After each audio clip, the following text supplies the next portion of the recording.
साथियों, पहलगांव के नरसंहार से दिल बहुत दुखी है, बहुत उदास है। ये सच है कि जो लोग अपनी जान गंवा बैठे, हम लौटा तो नहीं सकते। हम क्या, कोई भी नहीं लौटा सकता।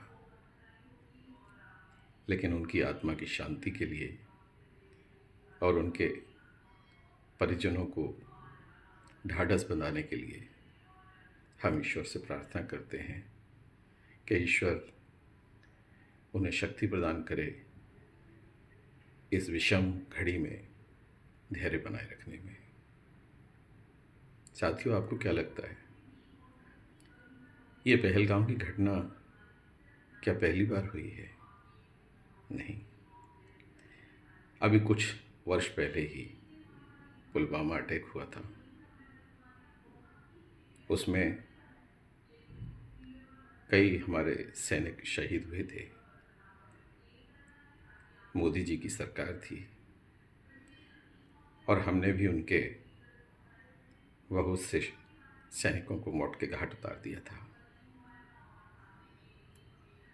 यानी उनने हमारे 50 मारे, हमने उनके 200-250 मारे और इतिश्री कर ली कि हमने बदला ले लिया।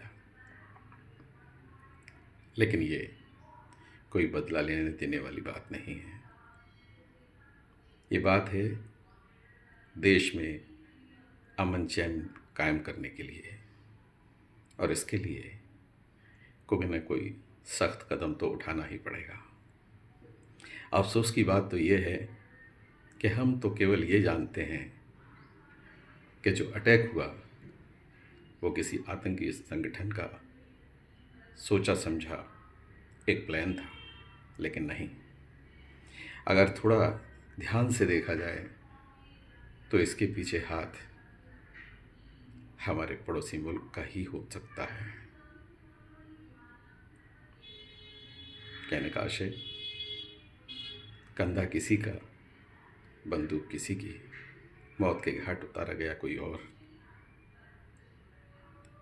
साथियों, आतंकियों का कोई अपना सगा नहीं, पैसे पर बिकते हैं ये लोग। इनका कोई भी धर्म ईमान नहीं। हाँ, ये सच है, इस घटना में कुछ ऐसा भी हुआ कि उन्होंने पूछा, मजहब पूछा, धर्म पूछा, और जो लगा उसे मौत के घाट उतार दिया।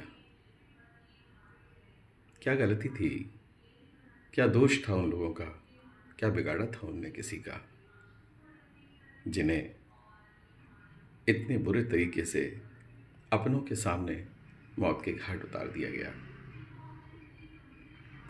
क्या गुजरी होगी उस बहन पर जिसकी मात्र 6 दिन पहले शादी हुई थी। उसके पति को उसकी आंखों के सामने गोलियों से भून दिया गया।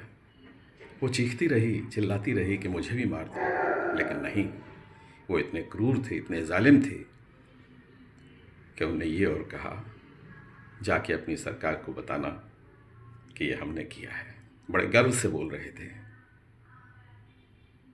कुछ आतंकवादियों को मारने से ये समस्या हल होने वाली नहीं है। चोट करनी होगी सही ठिकाने पर, तभी जाके हम देश में चैन अमन कायम कर पाएंगे। इससे भी बड़े दुख की बात यह है कि हमारे ही देश के कुछ राजनेता अब अपनी ना तो जुबान खोलेंगे, ना कुछ बोलेंगे, ना कोई आंदोलन चलाएंगे, ना संसद में हंगामा करेंगे, और यदि करेंगे भी तो केवल जुबान से, दिल से नहीं करेंगे, क्योंकि वो तो कभी चाहते ही नहीं। वो तो अपनी रोटियां सेकेंगे इसके ऊपर। अफसोस, धर्म के नाम पर भाई से भाई को जो लोग लड़वा रहे हैं, ईश्वर उन्हें सद्बुद्धि देना।